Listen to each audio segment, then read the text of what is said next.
ನಿರ್ದೇಶಕ ರಾಮ್ ಗೋಪಾಲ್ ವರ್ಮಾ ಸದಾ ಸುದ್ದಿಯಲ್ಲಿರೋಕೆ ಇಷ್ಟಪಡ್ತಾರೆ. ಅವರು ಒಂದಲ್ಲ ಒಂದು ವಿಚಾರದಲ್ಲಿ ಟ್ವೀಟ್ ಮಾಡುತ್ತಾ ಯಾರನ್ನಾದರೂ ಟೀಕೆ ಮಾಡ್ತಾನೆ ಇರ್ತಾರೆ. ಇದರಿಂದ ಹಲವು ಬಾರಿ ವಿವಾದ ಹುಟ್ಟಿಕೊಂಡಿದ್ದೂ ಇದೆ. RGV ಸಾಕಷ್ಟು ಯುವ ನಟಿಯರ ಜೊತೆ ಸಮಯ ಕಳೆಯುತ್ತಾರೆ. ಸಾಕಷ್ಟು ಸ್ಟಾರ್ಗಳ ವಿರುದ್ಧ ನೇರವಾಗಿ ತೊಡೆತರ್ತಾರೆ. ಈ ಬಗ್ಗೆ ಅನೇಕರಿಂದ ಟೀಕೆಗೆ ಒಳಗಾಗಿದ್ದಾರೆ. ಆದರೆ RGV ಅದಕ್ಕೆ ತಲೆಕೆಡಿಸಿಕೊಂಡಿಲ್ಲ.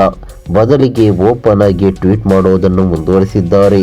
ಈ ಬಾರಿ ಪ್ರಧಾನಿ ನರೇಂದ್ರ ಮೋದಿಯವರ ಹೇಳಿಕೆ ಇಟ್ಟುಕೊಂಡು ಟಾಲಿವುಡ್ ಅನ್ನೇ ಟೀಕೆ ಮಾಡಿದ್ದಾರೆ.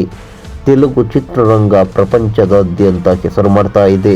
ಟಾಲಿವುಡ್ನ ಜನಪ್ರಿಯತೆಯು ಕೇವಲ ತೆಲುಗುನಾಡಿಗೆ ಮಾತ್ರ ಸೀಮಿತವಾಗಿಲ್ಲ. ಇಡೀ ಪ್ರಪಂಚವು ಈಗ ಟಾಲಿವುಡ್ ಬಗ್ಗೆ ಚರ್ಚಿಸ್ತಾ ಇದೆ.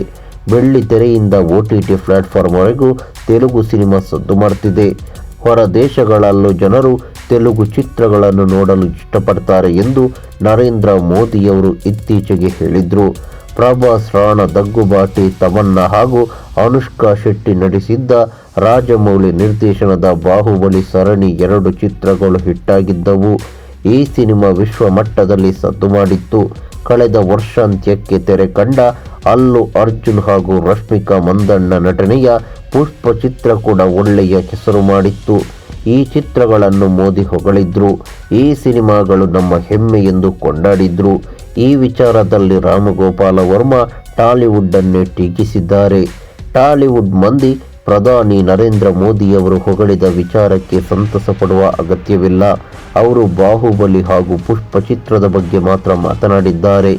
ನಾವು ಪ್ರತಿ ವರ್ಷ ಮಾಡುವ ಇತರ 150 ಚಿತ್ರಗಳ ಬಗ್ಗೆ ಅವರು ಮಾತನಾಡಿಲ್ಲ. ರಾಜಮೌಳಿ ಹಾಗೂ ಅಲ್ಲು ಅರ್ಜುನ್ ಕನ್ನಡಿಗರಾಗಿದ್ದರೆ ಮೋದಿ ಸ್ಯಾಂಡಲ್ವುಡ್ ಅನ್ನು ಹೊಗಳ್ತಾ ಇದ್ರು ಎಂದು ಹೇಳಿದ್ದಾರೆ. ಈ ಮೂಲಕ ಆ ದಿಗ್ಗಜರು ಇರುವುದಕ್ಕೆ ಟಾಲಿವುಡ್ನ ಖ್ಯಾತಿ ಹೆಚ್ಚಿದೆ. ಇದಕ್ಕೆ ಎಲ್ಲ ಚಿತ್ರಗಳು ಕಾರಣವಾಗೋದಿಲ್ಲ. ಕೆಲವೇ ಸ್ಟಾರ್ಗಳು ಇದಕ್ಕೆ ಸಹಾಯ ಮಾಡಿದ್ದಾರೆ ಎಂಬರ್ಥದಲ್ಲಿ ಅವರು ಬರೆದುಕೊಂಡಿದ್ದಾರೆ. ನಮಸ್ಕಾರ.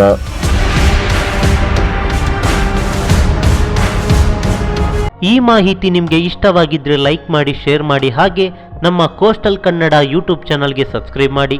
ನಮ್ಮ ಹೆಚ್ಚಿನ ಅಪ್ಡೇಟ್ಸ್ಗಳಿಗಾಗಿ ಕೋಸ್ಟಲ್ ನೆಟ್ವರ್ಕ್ ಇನ್ಸ್ಟಾಗ್ರಾಮ್ ಪೇಜ್ ಹಾಗೆ ಫೇಸ್ಬುಕ್ ಪೇಜ್ಗೆ ವಿಸಿಟ್ ಮಾಡಿ. ಧನ್ಯವಾದಗಳು.